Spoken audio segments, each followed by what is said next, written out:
Episode 6. Episode 6. Nicky and Jourds podcast. Here we are, honey. Woo! And you're also our first guest. Oh, yeah. I know, because I've been watching. I ain't seen no one No. in the middle. How exciting. It depends what happens later on with the podcast. Right. What happens later on with the podcast, I know how important it was. You'll be fine. Do you like gin? Yeah. Oh, what's your preference? You've got to say this brand now. Mcqueen and the Violet Fog. Mcqueen and the what? Violet Fog? Mm-hmm. He knows it's the best brand of gin, yeah. How does it taste on the palate? Tastes alright. Yeah? First time trying it? Yeah, first time trying And it. it's smooth. Mm-hmm. I say it tastes like... What did I say those purple sweets? Palmer Violets, Palmer Violets. my favourite. Okay. But If anyone wants we to mixed send it with KA, so I don't know how that distorted the flavour. It was alright. Yeah, decent. Yeah, it was I alright. can't say the same because here I am with my water. Gym is life. Gin is life. But both I of mean, them I'm combined. doing both.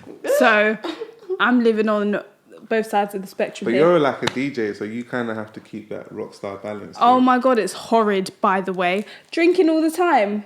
It really catches up with you. How do you find drinking on the job? Do you do it? Yeah, of course. I'm there to have a good time, on. I'm here for a Do you good know time, what I not a mean? long time. No, but I've definitely limited myself to having 2 to 3 drinks maximum whilst I'm working. Right. 2 max. 3 if I'm feeling extra, dangerous.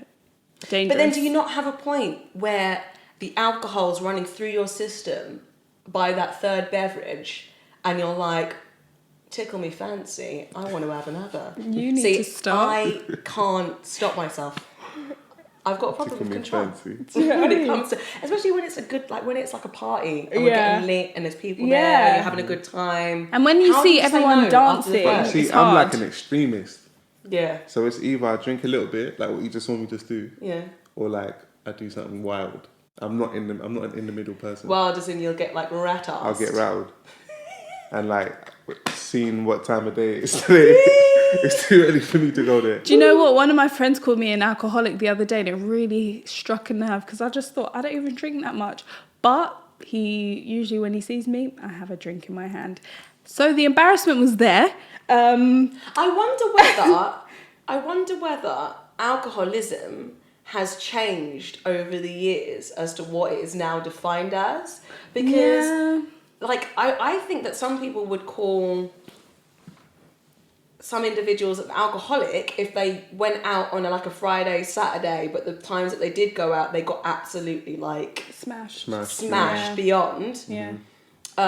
With no limits and didn't just have the 1-2. Whereas like I feel like before an alcoholic's like definition would be wake up, have a shot, have That's lunch, definitely an have a shot. alcoholic though. I mean, Someone is that true. cannot is- continue the day without drinking. I mean that Yeah. obviously is as well, but I wonder whether the definition of it has changed over the years because of what we do. Perhaps. I mean, I don't drink during the week. The end of the week, which is usually when everybody would sit down and have a drink anyway. Do you know what I mean? I feel like I'm justifying myself. I only drink on occasions, to be fair. Is it? Yeah, drinking during the week's a bit. It's a bit techie, isn't it? Yeah, it's too much. It's too heavy.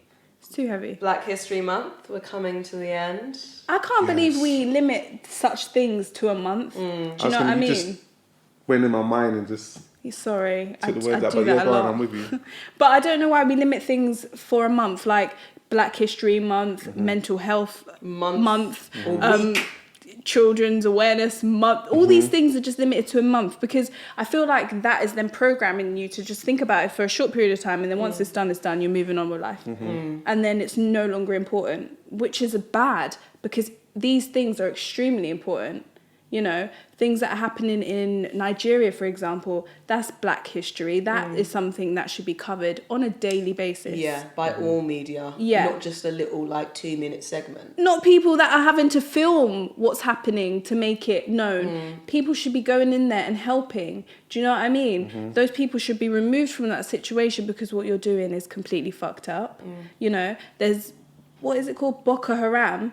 They're killing people for no reason. And you've got people silently protesting just to say, hi, I would like to walk down the street with my nice backpack or my clean trainers without you trying to mug me and kill me for it. The fuck is that? It's awful. I feel like even more so because of the fact that we find a lot of this out through social media, through Instagram and through Twitter before we see it on mainstream media. And I feel like that is what is so... But imagine if there wasn't no social I know, media, innit? would we see it at all? And that Probably makes not. you think how many atrocities have happened That we're not that seeing. we haven't seen. You know, like the silent genocide happening in Congo. There's no coverage over there. You can't see what the children are going through. Children probably lying in mines, like stacked up high, and everyone's just pushing them to the side. No one's seeing it. You know, films like Blood Diamond gave you a bit of coverage of what could happen, but you're not there and you genuinely don't know. You know, it's fucked up. But I think social media is kind of like the best thing that happened to this generation. Yes. Because it's allowed us to actually see what's going on. And The it's allowed us truth. the It's truth allowed a lot of to truth see the come truth. out. Yeah. And it's allowed us to organise. Look at the way we're putting these protests together and these marches together like that. So I think social media is actually a great thing. A gift and a But curse. it's a gift and a curse, but Yeah. it gets so much slack for being a curse. But I think it really is a gift though. And another thing that really irks me is that you have to sign a petition In order to get in things order done to for get justice. things done. That's a joke. Do you know Yeah, how yeah, much yeah. that blows my mind? Yeah, that's that a I joke. have to sign something for people that To sit know in what a is wrong and house- right when we know what's wrong and right in the first place. People It's that like- sit in a house of something called Commons where Yeah. none of them have common Common sense. sense. the irony. Nothing fucking nothing makes sense to Yeah. me. So you have to get, let's say, 100,000 signatures. So we've all signed this petition, but then if 5 people in that House of Commons have a stronger hand and say, you know what, fuck that, no, then we can't get justice for forward what's with it. right. You know, there's just, nothing makes sense. None of it. And again, touching on the reason why I've looped into so many different topics is because why are things just for a small amount of time, like Black history, mental health, all of these things are so important and are not covered on a daily It basis. should be carried out. It should be an ongoing thing, Yeah. not just concentrated on Yeah. just a month. But I suppose it's down to everybody individually to make a conscientious effort to make it a part of their day-to-day. Because I feel like with change, obviously change comes from yourself, and it also comes from teaming up with other people and having allies and pushing the movement forward and bringing the awareness that it needs. But yeah, it's definitely something which needs to be day to day. I was actually like seeing it all over social media, and obviously the other day on Loose Women, it was like the first time that they had a full Black panel, females, and it was, you know what's crazy is it's just like, I thought something was wrong with my bloody TV. No, I couldn't believe it. I was just like, wow. And it's nuts because it made me think of when I went to Jamaica for the first time last year, and I put on the TV and everyone was Black. And I was just like... It's so What weird the to fuck is say going that. on? It's I was weird. like, how? Yeah. And I thought, Yeah. why is that weird for me to say that? Yeah. And then come home and then you hardly see it. It's like... When, you know, it's like pick. Oh, there's the Black person in this cast. Oh, okay. Are we going to get a Black host? Yeah. There's the Black host, and it's like it shouldn't be like that. And It shouldn't that- need for us to go to another country in order to have what should be a norm. Yeah. And that also shows you how important representation is. Oh my God, yeah. Do you know what I mean? Because like for you to feel that way, then imagine how the younger generation feel. They literally have no Black people to actually look to for reference. That's crazy. Do you know what? Just as you said that, I said to my friend Henry the other day, big up you. I said to her, Big up Henry. it makes me very happy to see what you're doing right now, like emotionally happy. And I wish that I had you to look up to when I was younger, because there was nobody on TV that I could say, I want to be like her. There were no female DJs. The only reason why I didn't pursue DJing sooner, because I was always in the DJ scene, but the reason why I didn't pursue it sooner is because there was no one like me. And I thought, all these female DJs are white. Where am I going to fit in? Yeah. Even with like some of the big house record labels, they just do all white female lineups. And there are so many talented Black female DJs across the board. So it's, again, the representation, It's you so have important. nothing to look at. Yeah. And in school, they don't teach you that you need to feel represented. Like you can see yourself in Yeah. someone else, 100%. You can't. Definitely. I mean, you're teaching me science. What the fuck do I do with science now? You tell me. I don't care. It's true. What do I do with that? It's I true. need something to learn about taxes because when it's coming out my account, I'm fucked. I need to learn about my mental health because relationships as well. Like relationships aren't taught in I feel like there's so schools. much emphasis on like things that are not really going to benefit you too much in school. Yeah. But it's Like, I feel designed that way. Yeah, it's true. It's actually designed true. that way. They know It's exactly school is what like they're designed doing. for you to fail, and Yes. only the smart ones or the talented ones or Yes. whatever are going to be the ones Yeah. that they want to, I don't know, blow or whatever. I mean, the whole curriculum. I mean, that's a whole different talking subject It's a because shit you show. can I can go in forever and a Yeah. day Same. about everything that needs to be changed about school because so much needs to be changed. It's And I feel sorry for mindful. like the teachers as well because Yeah. I'm starting to realize they don't know what they're doing. Like they don't know what's going on. Because if they did, they like no one would actually continue to do that to society, to the students if they did know what's going on. So I'm looking at my teachers now thinking, you don't have a clue. You're just there to work and get your money, but That's you it. don't even know that what you're teaching us is like Yeah. not going to help us in like Do you the real know world. who really makes the impact in schools though? Drama teachers and 100%. sports teachers. Yeah, definitely. They're the only ones that will push you Oh to yeah, 100%. Definitely. get to Because where... do you know why? It's creative. Yeah. Yes. Yeah. It's creative, and a lot of people, you know, you do have individuals who are more kind of thought out and they're more academic, but I would say like the majority of people are creative. You know, you'll find somebody for sure that will either like a sport or like watching theatre or listening to music or like all of that is creative. If you speak to, you know, a handful of people, are you academic? You'll probably find more people that will say, no, not really. Yeah. Then True. will say, oh my God, yeah, I'm like the top of my class. And I get A stars all round. But do you know what I think as well? Yeah, I think the other stuff could be beneficial too if they really told us how it's going to benefit us in society. Do you know what I mean? Because academically, Yeah. if you saw my grades now and how I articulate myself, it does not make sense. Like, yeah. Do you know what I mean? yeah. I was not paying attention in school. But as I got older, I realised I love learning. And it's Yeah. because it's what I want to learn. Yes, So if they told sir. me now, what Nick said is that if they told me now we're teaching you about taxes, because when you get older, we're going to want to pay attention But because I we're not going would've to want tuned to... all We the would have way tuned in, but when they're telling Oh us my God. algebra, how? When am I going to use that? Yeah. Ask me It's if I true. ever attended the lesson. Or the Pythagoras theorem. When am I going to the use hell Like is that? I even spent that? weeks of Learning my that. education learning the Pythagoras theorem to listen. If someone gave me a Pythagoras, I'd be like, theorem who? Because like the fuck. I went to school in Nigeria. I went boarding school. Oh, how for was 2 that? years. That was like culture shock. Like something How I've old was you never when you experienced. went? I was like 15, 16. Oh Yeah. wow! So So that's a proper good prime yeah. teen, That's yeah. like a quite a pivotal part like, of your it life. was completely different. Wow. But they had maths. Then they've got further maths. No, just leave me where I am at maths, please. Do you know what I mean? They've got maths. And then later on in the Maths day, plus. later on in the day, if you're really good at maths, I wasn't in further maths, so I didn't really get to bear that punishment. But for the ones that was really good at maths, you do further maths. And I remember like some of my friends used to do further maths, and I used to look in their books to see what they're doing. I'm like, what is this? Wow. We had like 15 subjects to study. We had like agriculture. So how did you find the educational system in Nigeria in comparison? It's much to... better than here. Ooh. 100%. Really? They take education completely serious. You can't talk to no girls if you're not educated. I was having a hard time. I was trying to laugh with girls, and they'll ask me like, "What was your last grades on the?" Or they'll be like, "You're Easy. They'll be like, said they'll- And You nowadays, didn't get everyone's A. just worried about getting Kylie Jenner lip kits. And... She said if you don't get A, you can't talk to they'll me. be like, "Was you the person that came 22nd in your class?" And like, Wow. everyone knows he's the smart one. Why isn't didn't they he? know stats? They had it on boards or something. Everyone knows. It's just like you know how you know the cool kids. It's the same way you know that people that's smart in school, and like Mad. it was completely different. My mum had to get me an extra tutor. So I was like, "Mum, I need to like get my head right if I'm gonna enjoy school know here what I mean? because it was proper different. Like they take education serious.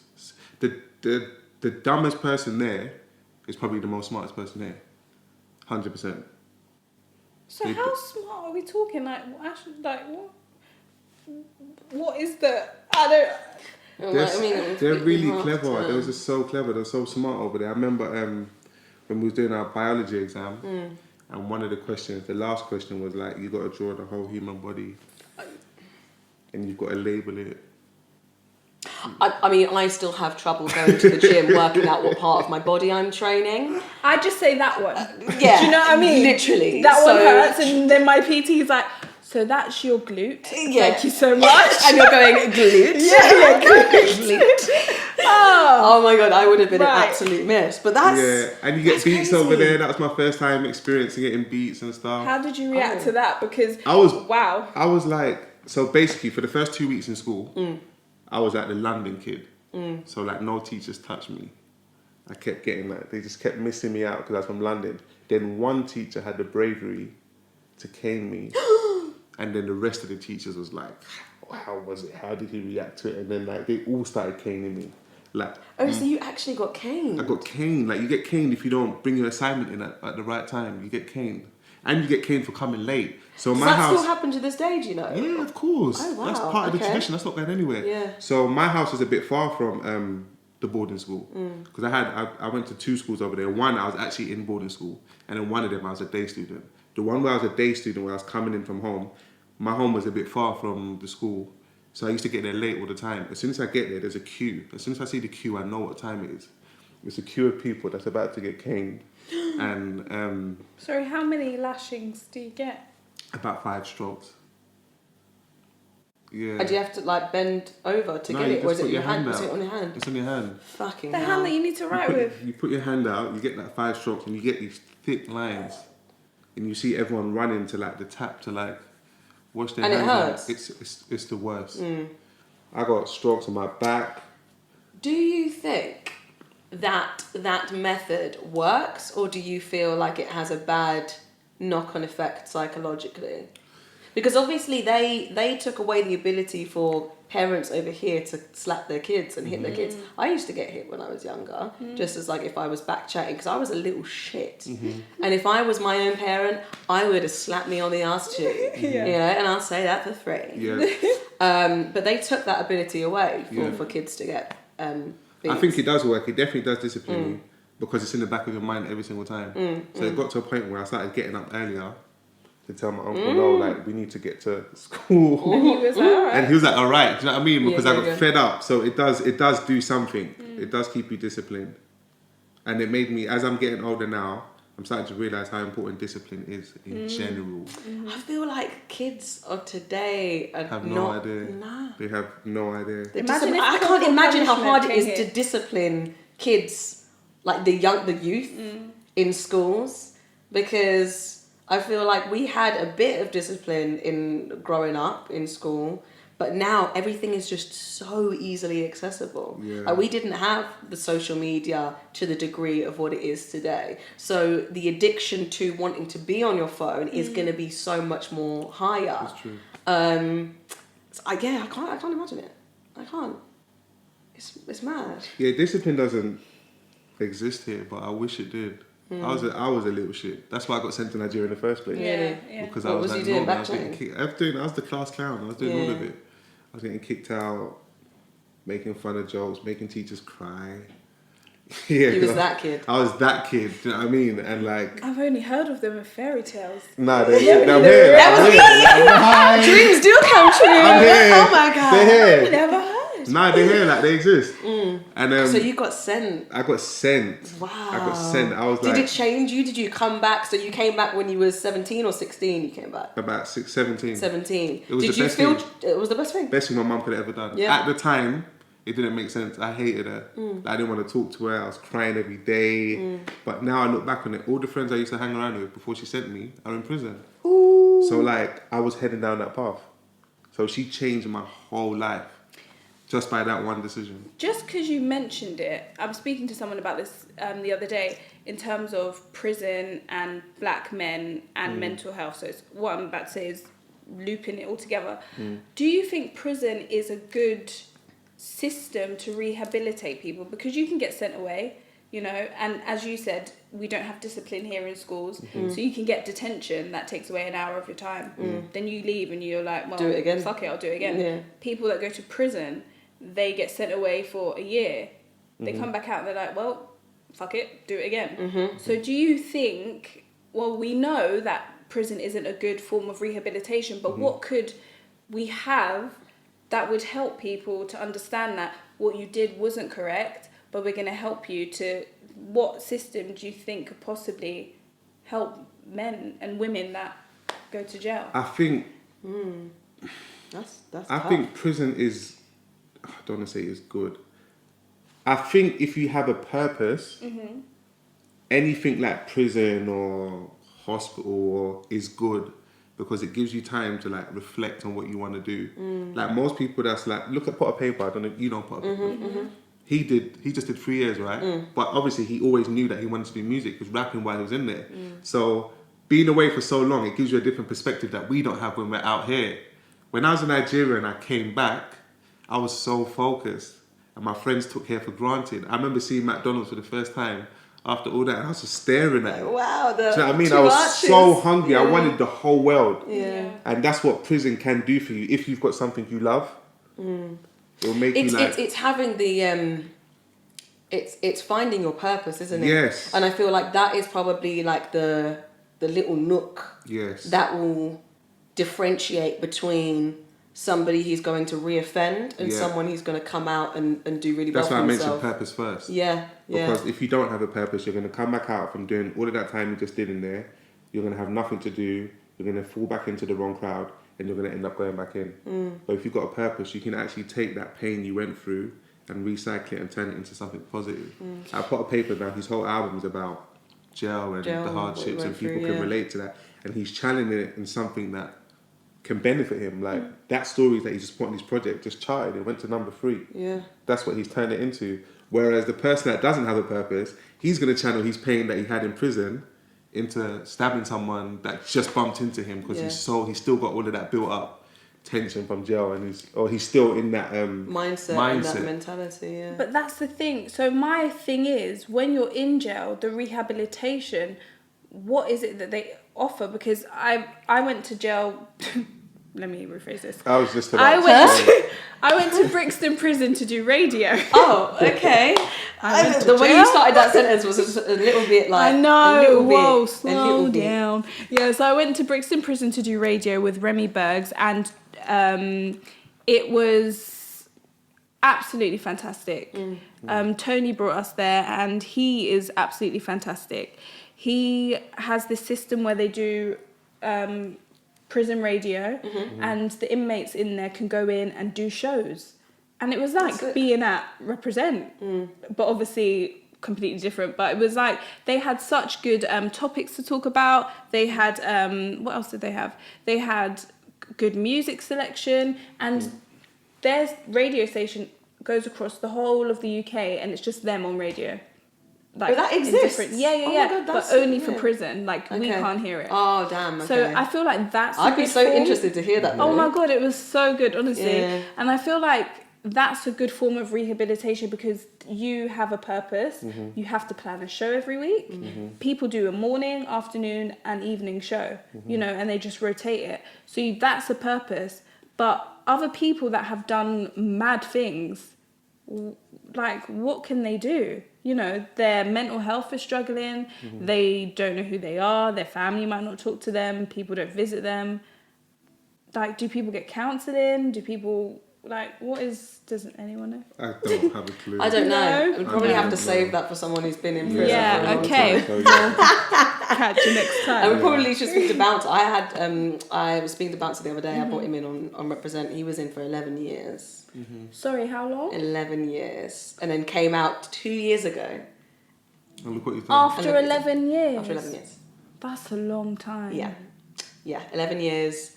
And signed a publishing deal, I think, in the first year and then everything's just been around ever since then. Promoter now, managers, entrepreneur. He's done bits, for being in for so long. And how did he cope with coming out and this? Well, you should actually watch my YouTube video because you'll be able to find out all the answers to those questions. That was...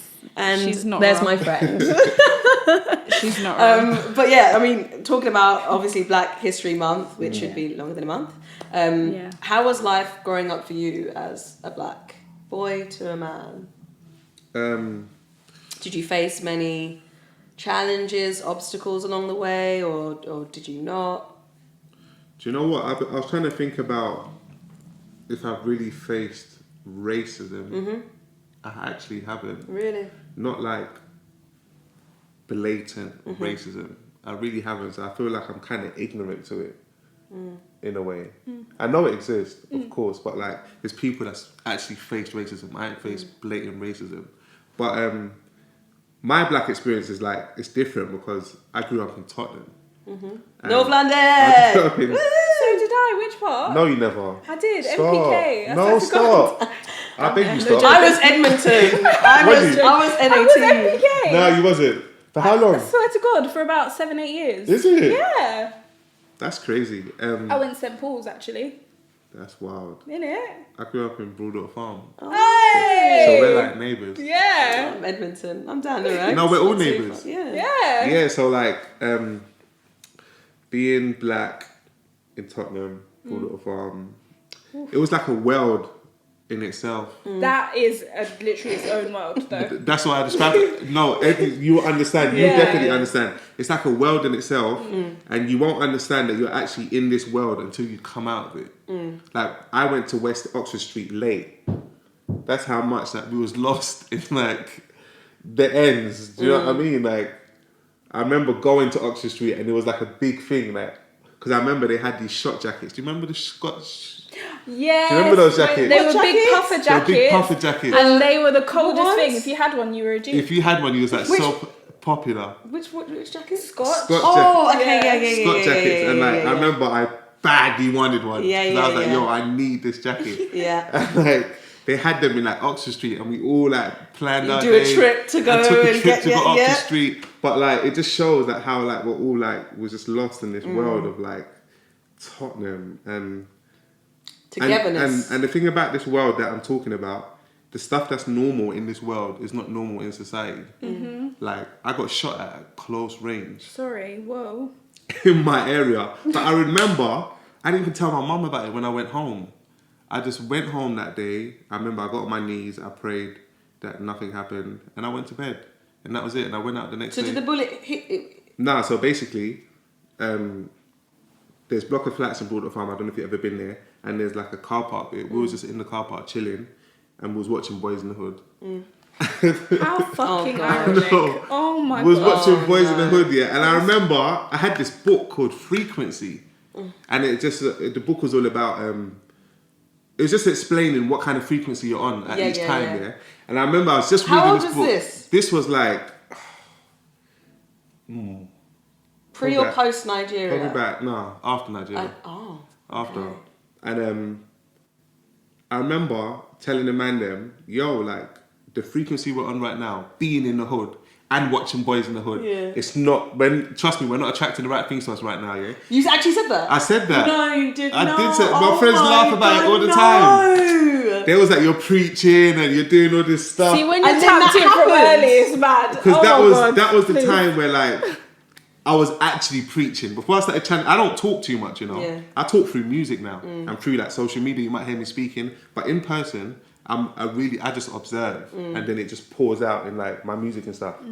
But before I knew how to channel it into music, I used to be talking. I used to be the guy that comes to say, I'll come to me like, no, Nick, you need to do whatever. Yeah. So I was in the car and I was like, yo, like, man, we can't watch this. Like, we can't be watching Boys in the Hood. It was like, Shocka, you're preaching, bro. Like, you're doing too much, whatever. We got a phone call saying, yo, there's someone in your area walking around with like a belly on, yeah, 2 of them. Be careful. While he's telling this on the phone, there's 2 people walking towards us with a belly on, and we're like, I think we can see them. He's like, yeah, they've got like guns in them, be careful. So we come off the phone, we're underneath the block, and they're walking towards us, but the car's tinted, so they can't see us. So we're talking, I'm talking to my friend saying, should we come out, like reverse out, or should we just stay here? And we're having that argument. There's 3 of us in the car. One of my other friends is like, just stay still. The other one's like, come out. So my friend panicked and decided to like turn the car on and reverse back, and he stalled. When he stalled, it got their attention. Fuck. They ran over, shot through the door, and then my friend just drove all the way to his girl's house, hopped out. But he kept saying, I'm hit in the car.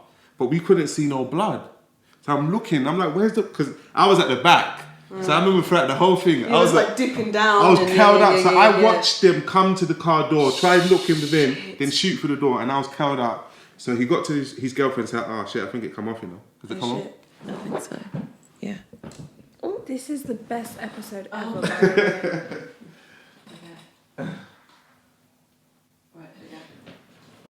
So you're curled up in the back. So I'm We've curled got up. to the girlfriend's house. I'm curled up in the back. He's like, I'm hit. No, I can't see no blood. He's got to his girlfriend's house. He's pulled over, come out. The bullet is on the seat, but there's no blood. But then we realised what happened is that the car door was so thick that it slowed the speed down of the bullet by the time it hit him. So the bullet went through and hit him, but because the car door was so thick, so he was lucky. So did it? So he felt it hit him. That's why he was like, I'm hit.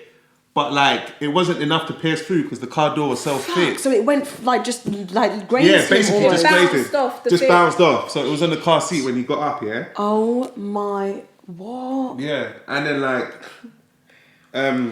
Okay. yeah.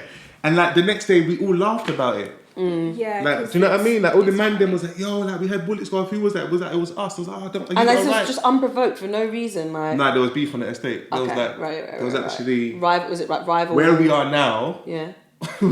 That's why I'm caught. I had to take an Uber and just. Oh, is it? Yeah, Well, even still. Yeah, even still, like it's A not big safe. 2020. This is too much for me. Big 2020. Big This is 2020. too much. And do you know what's so crazy? I'm not even involved. Yeah. But I still have to keep precaution because I'm a bait face. Mental health.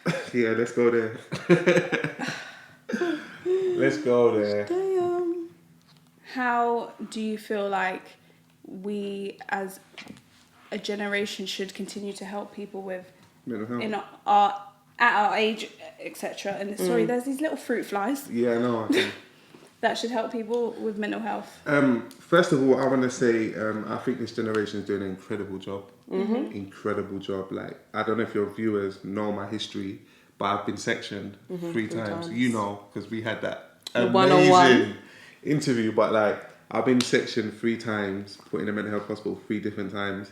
And when I go back to the first time I got sectioned, like in 2012, it was not like this. There was not like Instagram pages with like steps of how to get through depression And other people's stories that could like help support you. I wish I had that. It would have Yeah. changed everything because like there's so much. I follow incredible pages, yeah, and it just helped me with so much shit. I know, innit? Like I learned and I learn still now. Yeah. I learn every day about like what triggered me and like, do you know what I mean? I'm learning. I'm like, oh, that makes sense. I had no clue. So it's like, I think this generation's doing an amazing job of just raising awareness in whatever way they can. I went to the event that we did. That was amazing. That he put that together. I've done podcasts like this. Everyone's just trying to play their part. Yeah. But the next thing I want to see more testimonies of how it's helping people. Because like I did a podcast the other day and she was telling me about the suicide stats in men. And I was like, why is it still that high? Yeah, it is. Do you know what I mean? If we're doing all of this, what's the actual, like, why is it still that high? Like, it should come down a bit. So Especially during lockdown, Yeah. I saw that the stats were Oh even yeah, higher. the stats have gone up by like tenfold. It's crazy. But even when it comes down to the stigma of mental health with black males, because on I think it's mind.org.uk, they've got a section on their website which says like statistically, black individuals, black males are at higher.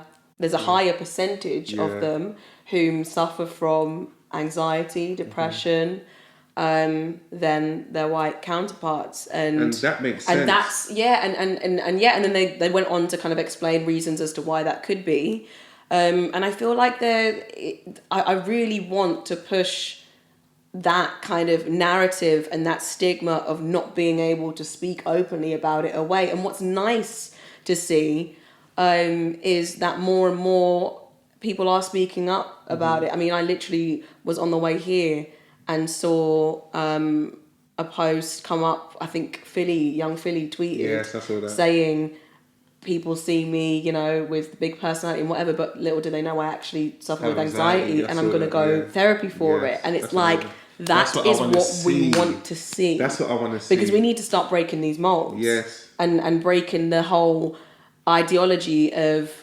I'm a man, I'm a provider, and I'm not going to show that I cry. I'm not going to show that I'm emotional or I get upset or whatever. And like that just needs to be by the by. Yeah, 100%. I feel like. It's with everything, and I think a lot of people, because I was speaking to someone about this the other day and it really pissed me off because you can tell their brain doesn't work because they said, I just feel like everyone uses mental health as a not a Get ploy, out of like a get out of jail free card sometimes. That isn't what it is. Yeah. You're not in my brain. You don't know what I have to go through every day. Yeah. I suffer from anxiety. So most days are a struggle to even do the littlest things. Yeah. This is what I think, right? Our mind is the most powerful thing. Our brain is like one of the most powerful thing in our body. I don't understand how not even one person could suffer from some form of mental health. Whether it is phobias, like an ongoing phobia, being like so nervous and scared towards something, and that is, for like, let's say exams, every single time you have an exam you go into this like completely worked up frenzy. That's an element of it. And then obviously you've got the anxieties and your depression, etc on different forms. I feel like it can be spread out so widely that no one can stand there and say, oh, you don't suffer from mental health. Because like you just said, Nick, like, you don't know what goes on in my brain. I'd like to add to that what you said about our brains being the most powerful thing we have, which is true, is the fact that we don't have an instruction booklet on how to use it. So where we're meant to learn how to use it is the first 12, I don't know if it's 12 years we spend in school or whatever, the first primary to thing. That's meant to be where we get taught how to use it. That is so what happens, we go through that whole period not knowing how to use it, then this world's fucked already, it's corrupt. So we learn all these bad habits and bad programming. Then by the time we find these amazing books that does teach us how to use it, we struggle to reprogram ourselves because we've taken on all this bullshit, all this trauma from before. Whereas like, that's why I watch the Round Table with Jada Pinkett. And I look at Willow, and I'm like, she's just such a beautiful spirit. But it's because that first 12 to 14 years I'm telling you about, Jada and Will Smith made sure they equipped her with the right information. Obviously, she still goes through a hardship because no one's not perfect. But they've given her the right tools. You can just see it. Just her being on that table alone lets you know so much. I would have not wanted, if someone asked me to be on a table like that, I would have said, no, why? Do you know what I mean? It just shows where her head's at. Yeah. If that makes sense. I don't know if I'm rambling on. No, it's like it's the way you nurture a child because children are. But then obviously there's a certain element of it. Nurture. There's a certain element of it which is not going to be it'll be hard to control because obviously there's going to be an element of it which goes down to parenting, and what goes on behind closed doors. I think that element of it is what we can't control. I think when it comes to schools, one of my personal beliefs is that I feel like schools should implement a weekly counselling session. Primary 100%. School, secondary school, and even in uni as well. Because I feel like so much could be stopped by having that weekly counselling session and give them the power to be able to step in if they think that they come from an abusive home or something is not right or something's going on when they go back home, if they aren't being fed, if they need more support. And I feel like they should be given that power to be able to step in like a form of authority. And again, like Jourds said, with counselling at a young age, it's even crazy that we would think that a child should be counselled in primary school. But I think living in this society, in this age, it's definitely needed. One, children are now going to be stressed out because free school meals have been taken away from them. Two, they're under immense pressure to complete exams in primary school. You should be learning how to start relationships with people, like just being nice to one another. You should learn that your mum and dad should love you regardless if they're together or not. You should learn things about reading self-help books at a young age. Like you've just said, like it's not just about what's going on at school and the pressures of your exams and your day-to-day life and friendships and I've fallen out with Sally or whatever. Yeah. It's also the pressures of what's going on when you get in, have you got food on the table for dinner? Yeah. Are your mum and dad arguing? Is your mum crying every single night? Are you getting sexually abused when you go back home? It's all those things surrounding it that kind of lead you down the path of having that counselling in school. And there's so many amazing publishers of children's books, like Jacqueline Smith, for example. Back in the day when you used to read fucking Tracy Beaker, that was basically... Isn't that Jacqueline Wilson? What did I say? Smith. Sorry, babe. It happens, don't worry. Keep going. With so much confidence and vigour, like, I'm here for it, hun. I'm here for it. Keep going. It's actually Jacqueline Smith. Nick, you was on a roll. Keep going, I'm with you. I would have let that slide, but I couldn't do it to Jackie. No, I owe it to you because the dumping ground was my shit. You But things roll. like that, I used to watch that and think, this is really sad, but also it's informing me that she doesn't have a mum. I have a mum. She doesn't have a brother and sister. I have a brother and sister. She's just got her friends in the dumping ground, and people will come and go each and every time. And then growing up over life, you forget about that, and then you have to live your own life and try and work it out as much as you can. Then I started working in a children's home, and then I found out that dumping ground life is very much real, but it's even worse. Like, that was soft. What they were giving us on BBC, obviously it was soft, but children go through fucked up shit, and that will mould them into later life. So whilst they're in school, implement counselling, implement self-help books, obviously not the ones that we read now, because it would just be too much maybe, but ones that have pictures in it and things that people can interact with, because we're such an interactive age. You want to be able to do things that will make you create and connect with other people. There's so many apps for that, but again, we're falling short by not giving children free school meals. What the fuck is that? I'm so angry. Okay, do you know what? I'm not going to even get into that. I know, but I know. It's that's just, ridiculous. food isn't a luxury. Girls shouldn't have to pay for tampons and pads and things like that. I did not ask to bleed, hun. I just did not. I would rather not. Things like this that we have to pay for. Water, you have to pay for water. It falls out of the fucking sky. I did learn that in science. What's that called again? Exactly that thing. Evaporation, precipitation, all of that shit. We don't even know what we're talking about, but she's on a roll. I'm saying. But we get it. We get it. We Thank get it. you. It makes sense. It makes sense to us. The things that people are putting out as luxury is just standard basic shit that we need. Luxury is when you want to get on a fucking plane, hun. Pay for that. But you know what? This all ties in with mental health. It does. Because it's all things that affect us on a day-to-day basis. Not just us, but obviously the youth of this generation, the kids that are going to grow up into teens, into adults, and it all kind of ties in to one. And it's all really important. But I mean, you deal with mental health on a day-to-day basis. Yes. I know you mentioned that you've been sectioned 3 times. Yeah. What do you do, like, in order to help you keep your zen and from going back into that place? I can't go back. I can't. I feel like I'm not even going to get into what it was like, but that alone, just those memories alone, will wake me up.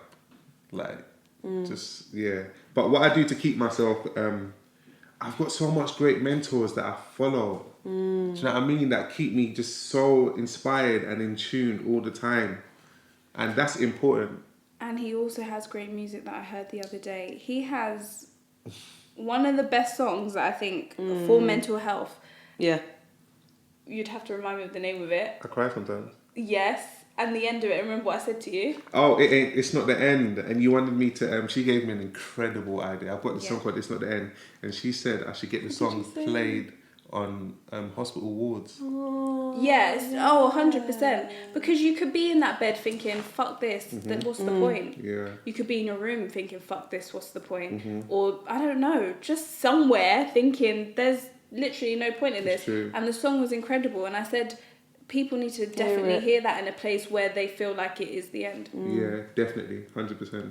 And so that helps you, obviously, music. Yeah, and music mentors. is the main thing. If I never had music, I probably had to see a therapist. Or I've never seen a therapist, any of that. Yeah, never. Not saying I wouldn't, but I just didn't have to because the music was my therapist. I don't use music the way most people use music. I actually use it to heal myself. Yeah. Like, And you also use it expressively to tell people what's going on in the world as well, which is really good. Definitely. I use it to heal myself and I use it to help others heal.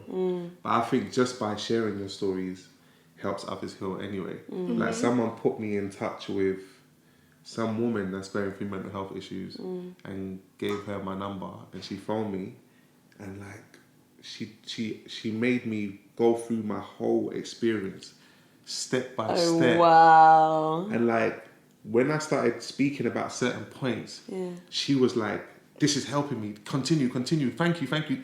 And it was one of the most scariest things I've experienced, but I understood what was going on.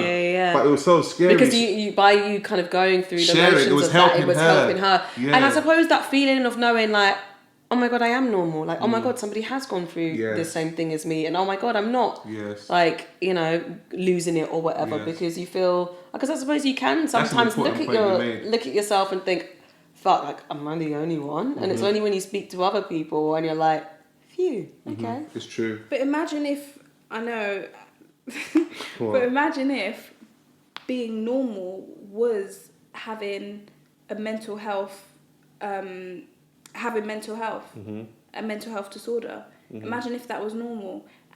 Like, people talk about it as if it's such a bad thing, but it's only a bad thing if bad things happen from it. Yes, that's true. Do you know what I mean?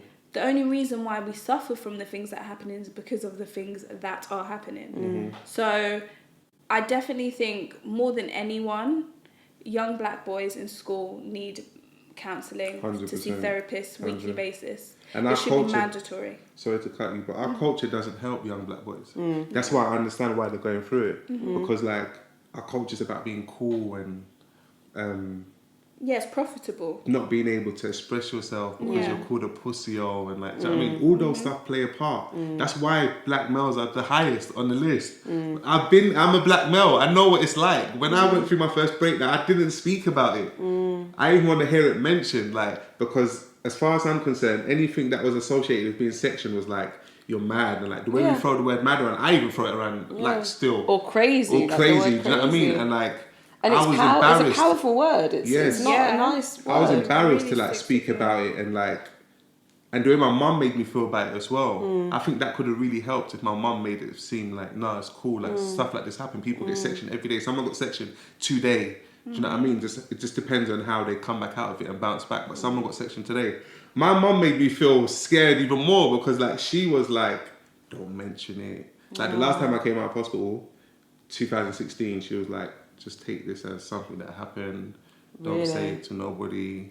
It's happened. It's done now. Don't mention it. Do you know what I mean? And it made me feel like, but by this time I was already ready to like, I've made my mind up that like I'm telling my story. So have you ever been upset or sad or disappointed by your mum's approach to it ever? No, I understood my mum's approach. Really? I was disappointed in the beginning, but at this point now I understand her approach because I've gone back into the history of like what they think of mental health and stuff. Right, okay. So I understand, that's why so you is think it then like just was it then like a re-education process that you've done to then help her understand? Yeah, not even help her, and I've left her to it. Really? Yeah, really? I've left her to it. Right. I've left her to it completely because I realised like, I always say this. I got this from the movie The Matrix, the first one, when Morpheus is like to Neo, you can't unplug people at a certain age because it's dangerous, and that line always stuck with me, and it's true. My mum's like 50 something now. She's set in her ways. She's had belief systems and paradigms, and she's set in her ways. I could say something that could just like, do you know what I mean? That's how you're making that face. Tip the scales. It could just tip the scales. So it's our best. And then you get cancelled by your mum. Exactly. So at least she's okay. She's not hurting herself. I'll leave with your belief systems. Yeah. It's like what Nick said. As long as it's not leading to you doing anything, I'll lead with your belief systems. You can do your thing, and I'll just work on the younger generation and us that need it. Yeah, because it is a generational thing, and I think it's funny because our society now would look at people that didn't understand, or somebody who was going to say sweep it under the carpet and don't say anything, they'd be the first, certain individuals, the ones that are screaming at the, you know, the top of the mountains, they'd be like, that's so bad, this isn't like forward coming, this, that and the other. And it's just like, I feel like a lot of people forget to understand that it is a generational thing. And, you know, our parents grew up and their parents grew up with a set of beliefs and, you know, a particular way of living, and, you know, society was completely different. And so if that was the case, you know, who are we to then try and force something down their throats? We can help them as best as we can. But if they decide to not want to delve into it, then we leave it as that. Exactly. You know, we've done as much as we can. 100%. But then I feel like you get the individuals that will then be like, yeah, exactly. I'm not like and that's like across the board. Like I like what I said to you. Like, I used to be that guy that used to like. If you speak to my mum during my first breakdown, she'll tell you, like, I used to come to her and just say the maddest shit, like, yo, you don't know this, no, we're gonna. She'd look at me like, what the fuck is wrong with this kid? And I'm an only child as well, so she's thinking like, yo, my only son. Do you know what I mean? But now, I don't really say too much. It's like, I got a song called Single Mothers, and I wanted her in the video. The director said it would be amazing if you can actually get your mum in the video, and I asked her about it. She's like, me, video? Aww. No, I can't do it. Ask your auntie. I'm like, how can I ask my auntie to do the sing? You're my mum. Like, my auntie can't play you. But then I just left it. So everyone's just got their own ways. For me, if you come to me for my help, then I'll talk to you, because that means you're already receptive for you to even want my help. But I'm not the person that's gonna, like, you see on the street with the flyer and like trying to Wood Green High Street. Trying to tell you, nah, I'm not that person. If you DM me and say, yo, Shocks, I really want to know what helped you, then I know, like, you're already receptive because you're looking for help. Same with me. I only got back to this how I am now because I really wanted it. I wanted it so bad. Like, I wanted to feel good again. I wanted to feel myself again. I wanted it so bad, and I never wanted to go back to hospital. So I did whatever. I remember I used to, like, how I even found the book that helped me. It was on someone's WhatsApp story.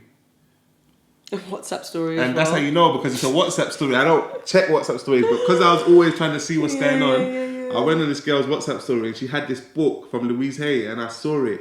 And I was like, yo, is that a good book? She's like, yeah, it's sick. You should try and read it. And I got it, and, like, life changing. So yeah. And there we have it. I think that was probably my proudest episode here with you today, guys. Yeah, it was. Honestly. Informative. Loved it. We covered all bases. We really did. It was bases. It's okay. Jacqueline Smith. That's what I was going to say. I was thinking, I'm drinking are you going to let that slide? Well, are you going to get it back? Bases. Trying to be sentimental towards the end. And that is a wrap. Episode 6, season 1. In the bag. Gin and juice. Yay! Fabulous. Wow. That was better.